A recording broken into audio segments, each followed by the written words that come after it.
Olá a todos e bem-vindos a mais um episódio do podcast À Conversa com o Seu Fígado, uma iniciativa da Associação Portuguesa para Estudos do Fígado. O meu nome é Ana Catarina Garcia e estou hoje com o meu colega. O meu nome é Henrique Coelho, nós somos médicos internos de gastroenterologia do Hospital Professor Dr. Fernando Fonseca e hoje estamos aqui no podcast da Associação Portuguesa para o Estudo do Fígado, À Conversa sobre o Seu Fígado, onde vamos falar um pouco sobre o consumo de álcool e a saúde hepática. E a minha primeira pergunta, Catarina, para ti vai ser como é que tu explicas a um doente quais é que são os sinais e sintomas que eles têm de estar atentos e como é que se faz o diagnóstico da doença hepática associada ao álcool.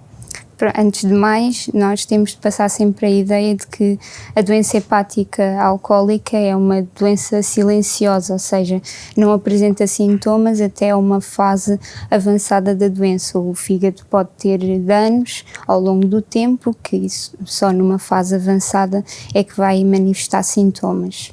E por isso normalmente o diagnóstico é feito através de análises de rotina, de sangue, que vê a alteração das análises do fígado, ou através de uma ecografia abdominal que mostra alterações da estrutura do fígado. E portanto devemos estar alerta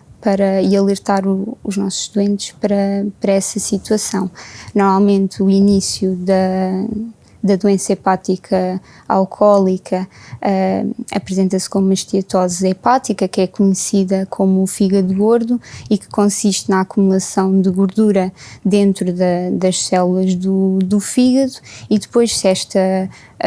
agressão que é provocada ao fígado, nomeadamente através do álcool, não for controlada e se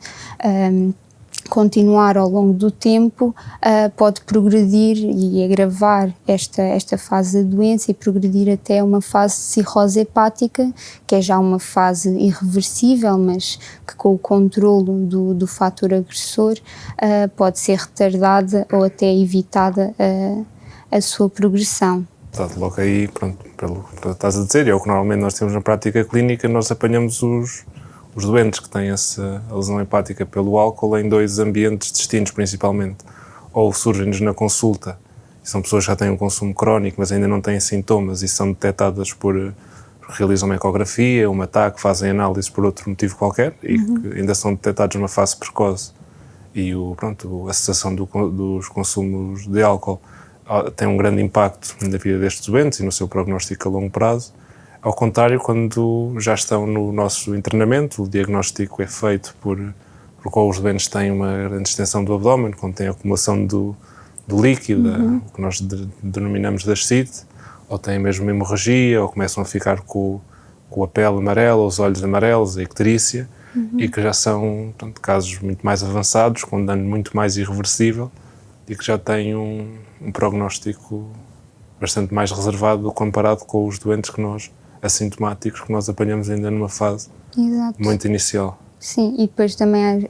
às vezes aparecem até numa fase aguda ou uma agudização dessa progressão da doença, como é o caso da hepatite alcoólica, que basicamente é uma inflamação aguda do fígado e que pode manifestar-se com a tal icterícia, a pele amarela, com febre, com dor abdominal, e que pode ser uma situação muito grave e implicar até eventualmente um transplante hepático, tal como a cirrose hepática. E depois para o tratamento destes doentes, nós temos os nossos medicamentos específicos para cada uma das complicações, para ajudarmos a gerir e a minimizar os efeitos que tem na saúde do doente, mas o tratamento principal será sempre pela cessação dos consumos etanólicos. Exatamente. E aí não participamos só nós, não é? Referenciamos às equipas da comunidade, que têm equipas com psicólogos, com psiquiatras, com assistentes sociais, que depois em conjunto com a família do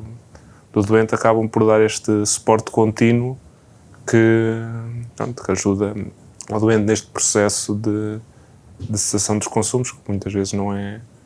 fácil e não é suposto um doente conseguir sozinho passar de um consumo crónico para a ausência de consumo sem nenhum apoio. Exato. E é necessário este seguimento Sim, na é comunidade. para além de uma abordagem a nível hospitalar que é importante e manter o acompanhamento com o médico gastroenterologista no hospital, é muito importante ter um apoio perto de si, na comunidade, através às vezes de centros de saúde que têm esse apoio para o controle e moderação do consumo do álcool. E claro, de envolver sempre a família durante este processo é muito importante. Claro, até para reduzir o estigma, porque muitas vezes os doentes que chegam à nossa consulta já com cirroses, doenças hepáticas crónicas avançadas e que não se identificam como aquela imagem do que existe na sociedade do doente alcoólico. Porque não é preciso uma pessoa ser alcoólica para ter uma doença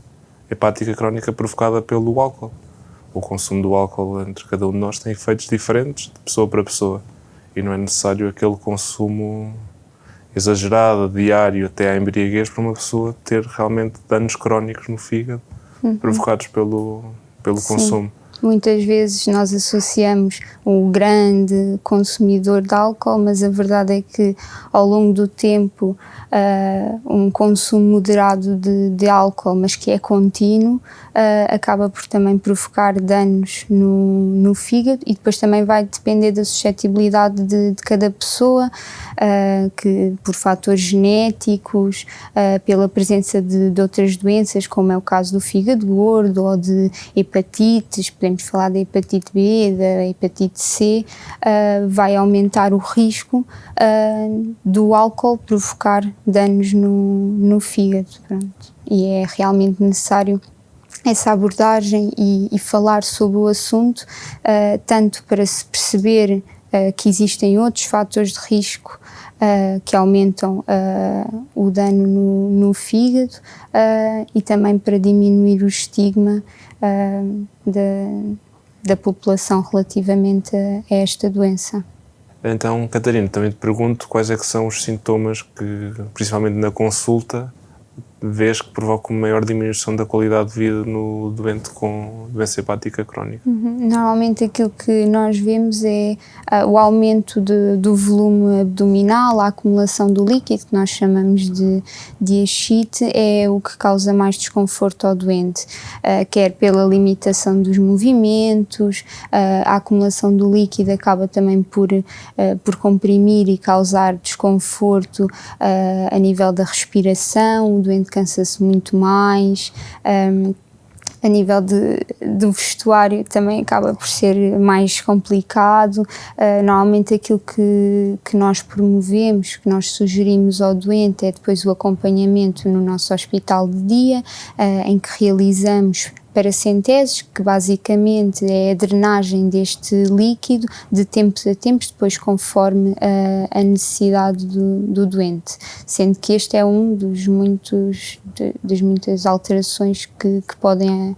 causar desconforto ao doente. Por exemplo, em ambiente de consulta também se queixam bastante, por vezes, de algum grau de encefalopatia, principalmente os familiares, que são doentes nos estadios mais avançados, começam a ficar mais lentificados, com mais alteração do padrão de sono, podem, às vezes, também ter períodos de desorientação, que não vêm só da doença em si, mas muitas vezes da medicação que temos de dar para controlar outros sintomas, como estavas a falar, no caso da ascite, quando damos medicamentos para aumentar o débito urinário, para diminuir o líquido dentro da barriga, nesses casos também podem provocar alterações de características da encefalopatia, da doença hepática. E depois essas alterações também têm consequências a nível laboral, do contacto com os amigos, com os familiares, pronto, porque acaba por levar a alterações do pensamento, a confusão às vezes, alterações do sono, pronto, e isso tem tudo impacto depois no dia-a-dia do doente. Claro, e ao contrário das outras complicações, também podemos falar das hemorragias digestivas, que são casos mais agudos, principalmente a ascite, a encefalopatia, não tem casos mais avançados, claro, estão presentes quase todos os dias e afetam a qualidade de vida cotidiana. E são sempre sintomas difíceis de gerir nestas fases. Chegamos ao fim de mais um episódio do podcast A Conversa com o Seu Fígado, promovido pela Associação Portuguesa para o Estudo do Fígado. Esperamos encontrar-vos no próximo episódio. Até breve.